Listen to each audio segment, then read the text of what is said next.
दिवसापासून हे जे आंदोलन चालू आहे, सर्व अधिकारी कर्मचाऱ्याच्या वतीनं आंदोलन करण्याचा सगळ्यांना अधिकार आहे, परंतु माझी सर्वांना विनंती आहे की एक दिवसापुरतं आंदोलन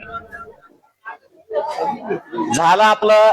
सर्व पदाधिकारी, महापौर महोदय असतील, उपमहापौर असतील, वंचित बहुजन आघाडीचे गटनेते असतील, काँग्रेसचे सर्व पदाधिकारी असतील, काल आपली सर्वांची बैठक झाली, सर्वांची चर्चाही झाली, तरी पण आज आपलं आंदोलन आजही चालू आहे. म्हणजे तुमचं कुठेतरी समाधान झालं नाही असा त्याचा अर्थ होतोय. मी एक 20 वर्ष अगोदर नगरसेवक होतो. प्रशासनासोबत माननीय मुळे साहेब त्यावेळेस सीओ होते. बऱ्याचशा कर्मचाऱ्यांना सगळ्यांना माहित आहे. म्हणजे मी प्रशासनाचीच बाजू घेत होतो, पण प्रशासनाची बाजू घेत असताना नगरसेवकाची घेत होता अशाचा भाग नाही. नगरसेवक आणि प्रशासनामध्ये एक समन्वय होता एक प्रकारचा. म्हणजे आम्ही काय महापौर, उपमहापौर किंवा अध्यक्ष नव्हतो, परंतु आमचा एक ग्रुप असा होता की समन्वय होता अधिकारी आणि नगरसेवकामध्ये, आणि अडचणी कुठल्या आल्या नाहीत. आता मागच्या काळामध्ये प्रशासकीय काळ होता आणि प्रशासकीय काळामध्ये तुम्हाला कुठले बंधनच नव्हते. त्याच्यामुळे थोडस आता जरा सासरा आल्यासारखं बी होतंय, कधी कधी जात झाल्यासारखं होतंय, कधी कधी प्रश्न विचारले जातात, थोडस वाईट वाटतंय. माझी आपल्या सर्वांना विनंती आहे की आपणही थोडस सदस्यांचा सन्मान केला पाहिजे.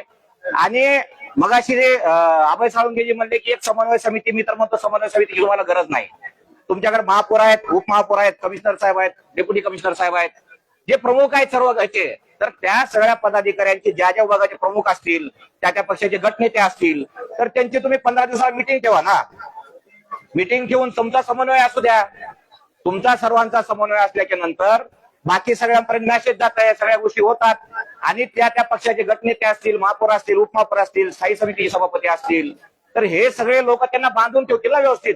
तुमचे काय, त्यांचे काय प्रश्न असतील, त्यांचे प्रश्न सुटत नसतील तर ह्या लोकांपर्यंत, तुमच्यापर्यंत म्हणजे तुम्हाला भांडायची गरजही पडणार नाही. म्हणजे मागच्या काळामध्ये तर कर्मचाऱ्यांचे प्रश्न होते, कर्मचाऱ्यांच्या कमिशनर साहेब पगारी होत नव्हत्या, तर वंचित बहुजन आघाडीच्या वतीने अच्युत हंगे साहेब कमिशनर असताना आम्ही पगारी रेग्युलर करायला लावल्या होत्या.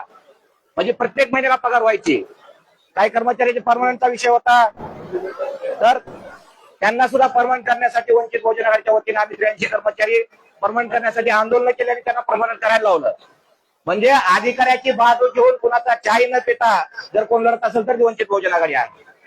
माझी आपल्या सर्वांना विनंती आहे की काल काय जी घटना झाली, कोण बघितली नाही बघितली, प्रत्यक्षदर्शी तुमच्याकडे सीसीटीव्ही कॅमेरे सुद्धा आहेत. जर समजा त्याच्यामध्ये तसा काय प्रकार घडला असेल तर आम्ही आमच्या नगरसेवकाला समज देऊ, परंतु तुम्ही नगरसेवकांचा सन्मान ठेवला पाहिजे अशी मला तुम्हालाही विनंती आहे. आणि आपण सर्वांनी मिळून या सर्व पदाधिकाऱ्यांसोबत, अधिकारी आणि पदाधिकारी यांचा समन्वय आपण ठेवावा आणि ही नगरपालिकेचा कारभार जो लातूरचा गाडा आहे तो सुरळीत ठेवा, एवढीच आपल्याला विनंती करतो. तो आंदोलन आपण संपवावं एवढी नम्र विनंती करतो. जय भीम.